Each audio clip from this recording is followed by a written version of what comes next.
time to shake the dust off and begin. Hey everybody, welcome to Shift Your Story. It's your host, Lucy Price. Let's get started. Hey everybody, welcome back. Today we are getting into Getting Over Someone 101. Now, I really wanted to talk about this topic because I think when it comes to breakups, we have a lot of messages from Hollywood in terms of how it's meant to go or what's meant to happen in order to get over somebody. And oftentimes it's meeting someone new or sleeping with someone else, or it just takes time. And we don't actually get a framework in moving on from somebody and getting over someone.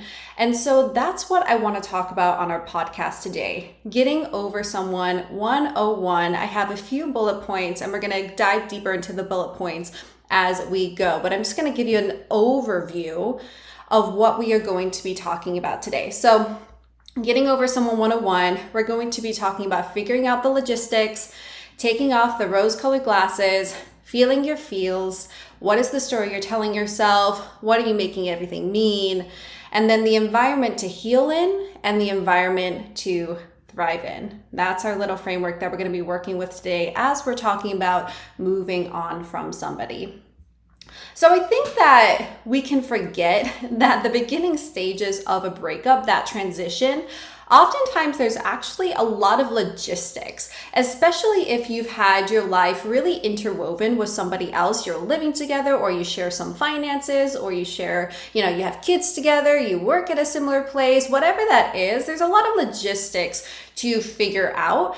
And I think that when we think about breakups, we do often talk about the emotional side, the feeling side, but I don't know how much we actually talk about the logistics of getting over someone.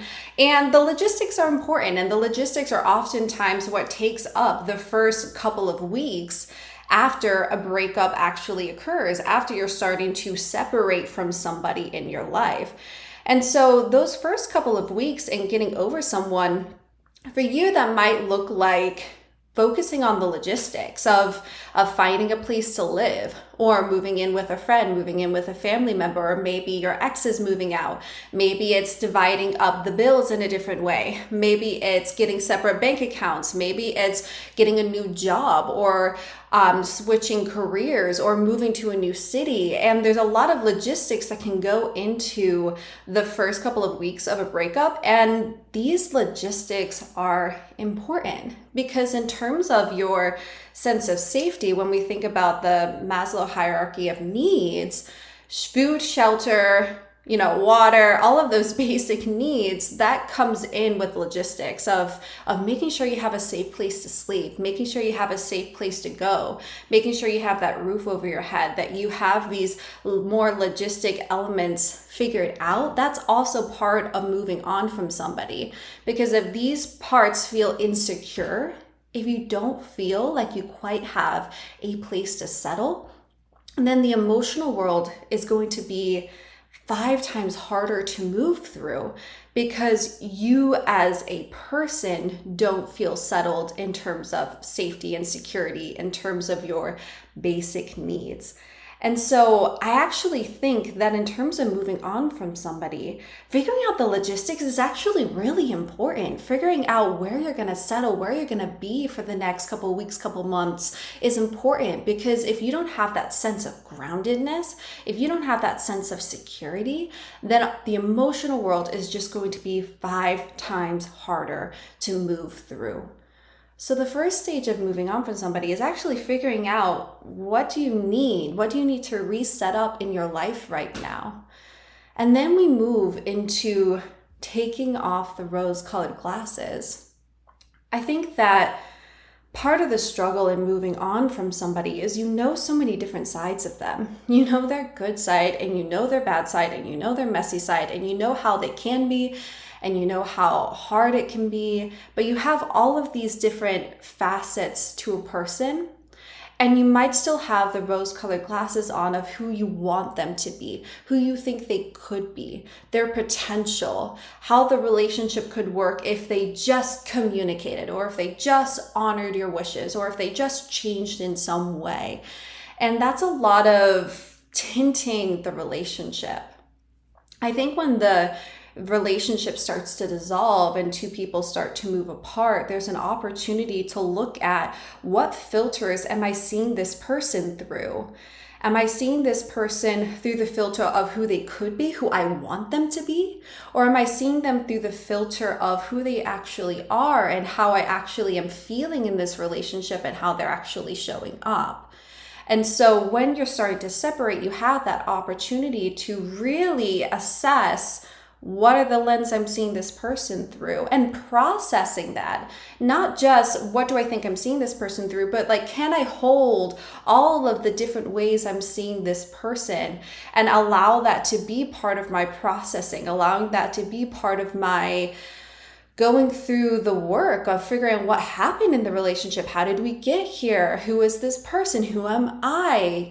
Figuring out those pieces, those natural processings that happen when you're separating from someone, when you're mulling over who this person is and what the relationship turned out to be. That's part of the process, seeing all the different sides of a person and allowing it to morph into one perception.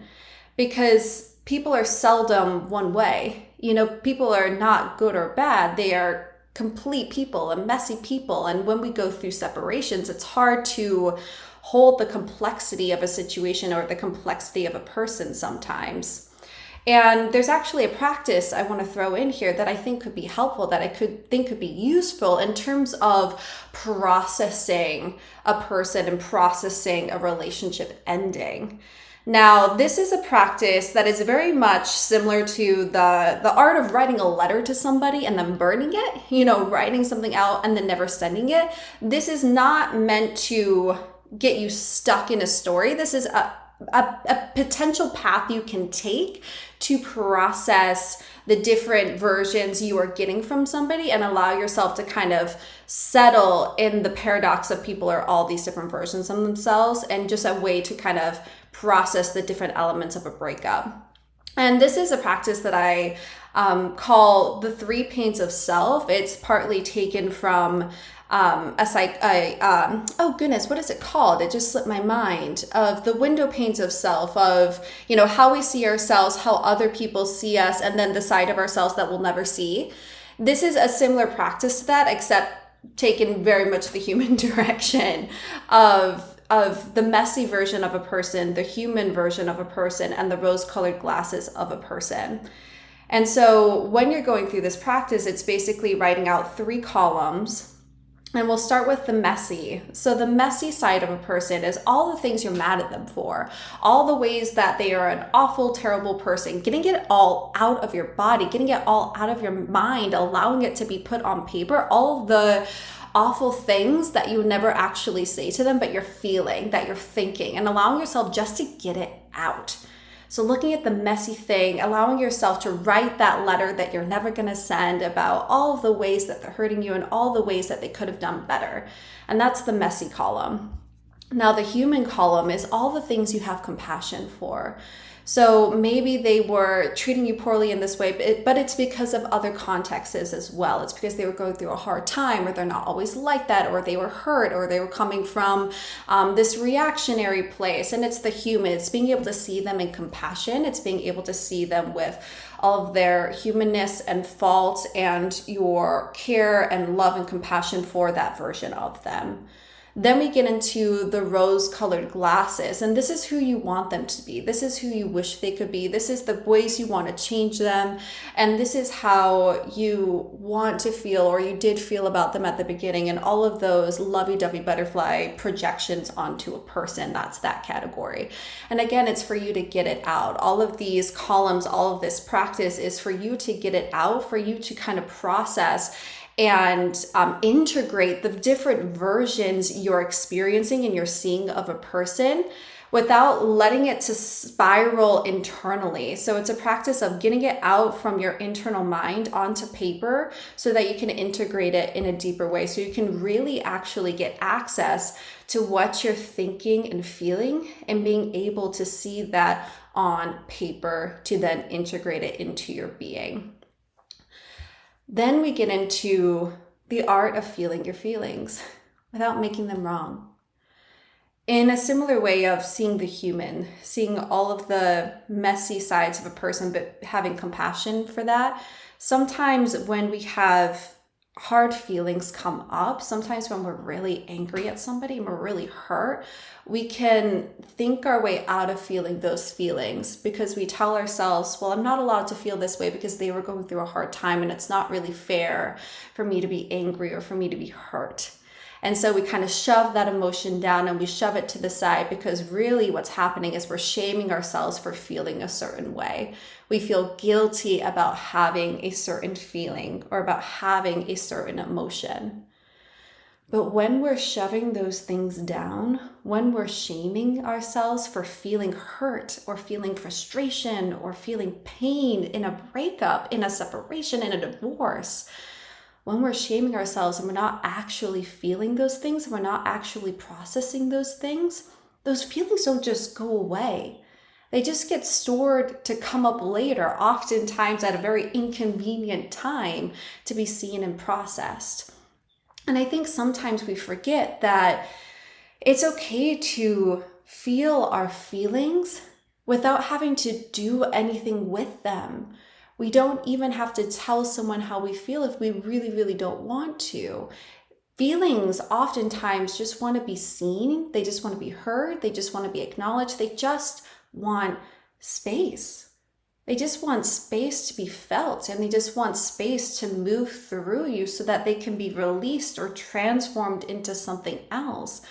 But when you're not allowing yourself to feel your feelings because of shame or because of guilt or because it feels like too much, like if you start feeling what you're feeling, you're never going to stop and it's never going to end and it's just going to explode. When that happens, the feelings don't go away, right? They just get sent down for us to have to pick up and work through later. And again, oftentimes in ways that's either inconvenient, either like what someone would say random, like we just burst, we just explode, or we take those feelings of hurt or frustration and we actually lash out at other people. We lash out at other people we love or other people we're working with or other people we're close to because we haven't actually allowed ourselves to feel what's coming up in all of the heartbreak and all of the separation that we're going through.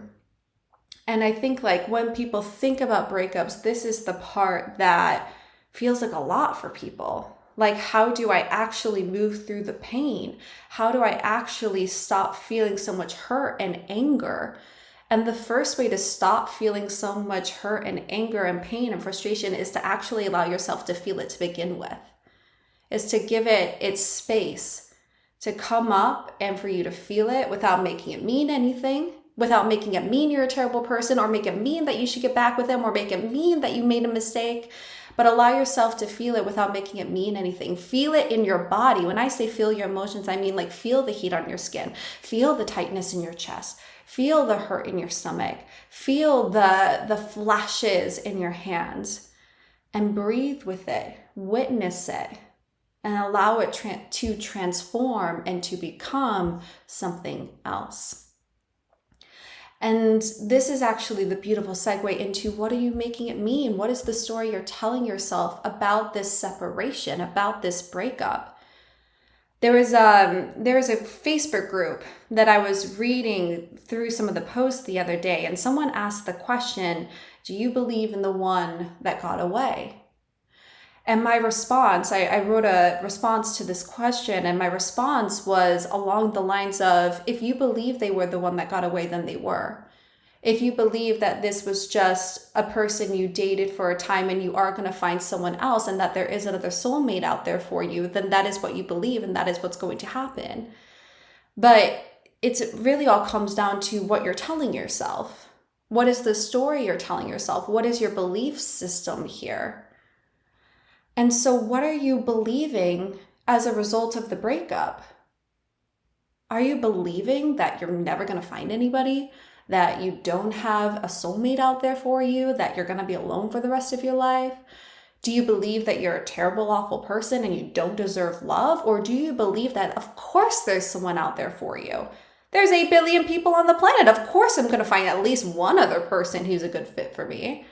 And of course, I'm going to fall in love again. I mean, I've done it before, and so I can do it again. And of course, I can have a healthy relationship because I have healthy relationships in other areas of my life.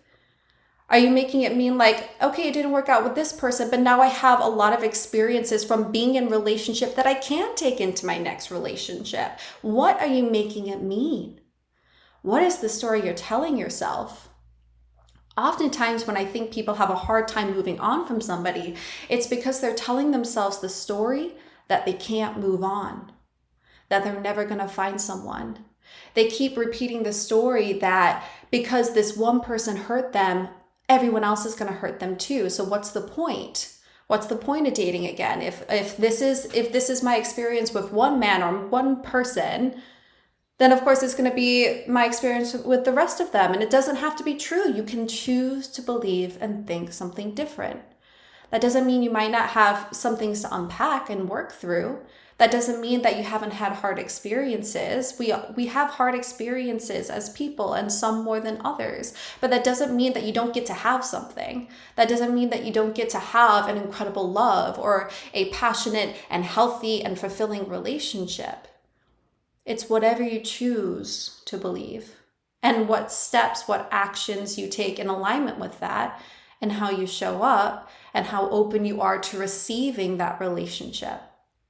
And so what do you believe? What is the story you're telling yourself? What are you making it mean? Are you your best ally? Are you your best friend? Are you your best cheerleader? Or are you hating on yourself? Are you holding yourself back? Are you beating yourself down?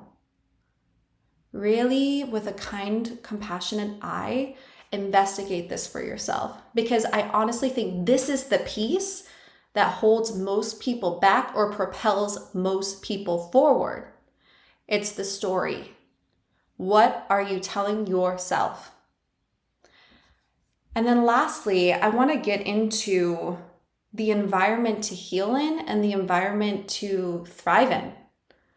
And this is where we kind of get into some more of the traditional breakup advice around going no contact or gathering all of their things and putting it in a box, or taking all of their photos and putting it in a folder in your phone where you have to have a password and where you have to go through a lot of loops to look at them. Like, this is where we kind of get into more of the traditional stuff.